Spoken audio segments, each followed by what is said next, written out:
The Battle of the Atlantic occurred during the Second World War and was the struggle between the Allied and German forces for control of the Atlantic Ocean. The Allies needed to keep the vital flow of men and supplies going between North America and Europe, where they could be used in the fighting, while the Germans wanted to cut these supply lines. To do this, the Germans sent out submarines and warships to prowl the Atlantic Ocean and sink as many Allied ships as possible.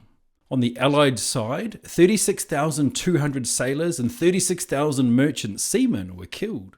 3,500 merchant vessels and 175 warships were lost, along with 741 aircraft. For the Axis, 30,000 sailors were killed on 800 submarines and 47 warships.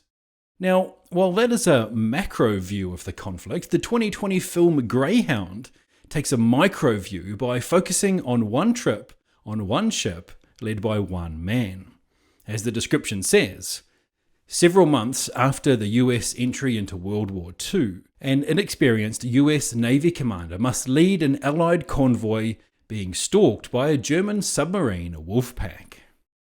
Tom Hanks and Elizabeth Shue are the familiar faces in this, but while Shue is barely in it, this focuses squarely on Hanks' character, Captain Ernest Krause.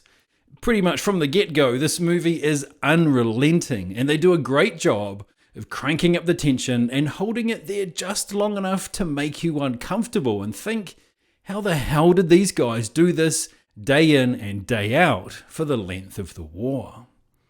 The film follows the crew of the Greyhound as they traverse the area of ocean where they had no air cover.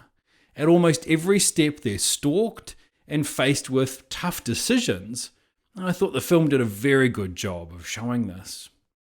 Another thing that I thought was well done was how they showed the communication and how it worked on the ship.